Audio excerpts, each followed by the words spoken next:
नमस्कार। वक्त संशोधन अधिनियम 2025 को लेकर 5 मई 2025 को सुप्रीम कोर्ट में सुनवाई हुई, जिसमें इस कानून की संवैधानिक वैधता को चुनौती देने वाली याचिकाओं पर विचार किया गया।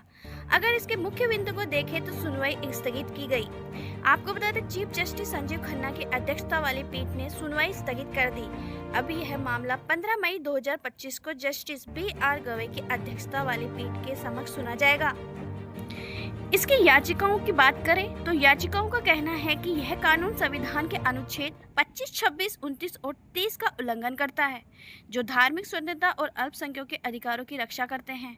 उनका तर्क है कि वक्फ बोर्ड में गैर मुस्लिम सदस्यों की नियुक्ति और कलेक्टर को वक्फ संपत्तियों की जांच का अधिकार देना अनुचित हस्तक्षेप है।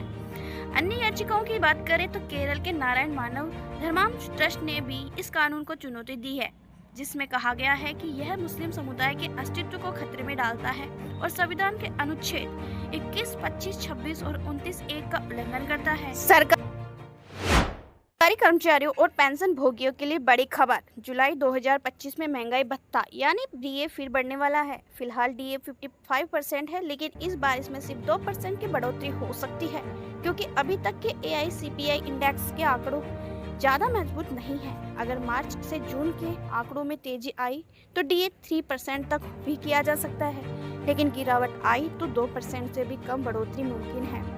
और अब सबसे बड़ी बात, 31 दिसंबर 2025 को 7वां वेतन आयोग खत्म हो रहा है। मतलब 1 जनवरी 2026 से 8वां वेतन आयोग लागू हो सकता है। अगर तब तक DA 50% से ज़्यादा हो गया तो उससे बेसिक सैलरी में जोड़ दिया जाएगा और नए आयोग में फिटमेंट फैक्टर बढ़ाकर 2.86 तक हो सकता है, जिससे मिनिमम सैलरी 18,000 से सीधा 51,480 रुपये तक जा सकती है। भारत ने चिनाब का पानी रोका, पाकिस्तान में हड़कंप। सैन्य तनाव के बीच बढ़ती जल कूटनीति। आपको बता दें, भारत और पाकिस्तान के बीच बढ़ते तनाव के बीच भारत ने एक बड़ा कदम उठाते हुए चिनाब नदी का पानी बगलिहार बांध पर रोक दिया है। यह नदी पाकिस्तान की प्रमुख जल स्रोतों में से एक है। रिपोर्ट के अनुसार भारत झेलम नदी के पानी को रोकने की भी तैयारी कर रहा है, जिसके लिए किशनगंगा बांध को सक्रिय किया जा रहा है। विशेषज्ञों का मानना है कि इस कदम से पाकिस्तान की कृषि व्यवस्था और पर्यावरण पर गहरा असर पड़ सकता है। पाकिस्तान के पंजाब और सिंध प्रांतों में खेती लग्जरी इन्हीं नदियों के जल पर निर्भर है। पानी के प्रवाह में कटौती से पाकिस्तान को सूखे और जल संकट का सामना करना पड़ सकता है।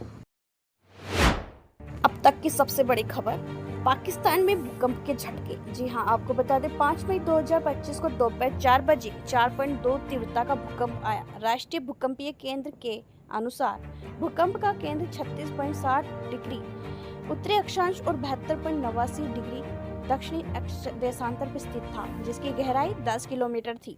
यह भूकंप पाकिस्तान के उत्तरी क्षेत्रों में महसूस किया गया, विशेष रूप से खैबर पख्तून प्रांत के चित्राल जिले में। हालांकि अब तक किसी जान माल के नुकसान की कोई सूचना नहीं है।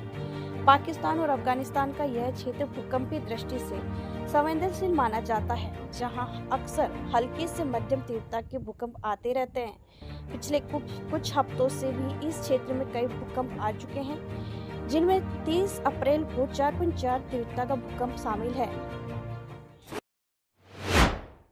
रेलवे प्रशासन की तरफ से वरिष्ठ नागरिकों के लिए खुशखबरी। जी हां, आपको बता दें, भारतीय रेलवे ने वरिष्ठ नागरिकों के लिए टिकट रियायतें फिर से शुरू की है, जो 21 मई 2025 से लागू होगी।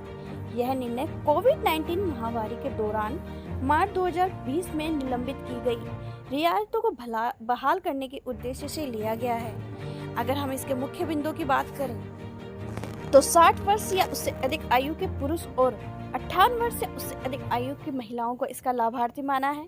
रियायती दरें देखें तो पुरुषों को 40% तक छूट, महिलाओं को 50% छूट दी गई है।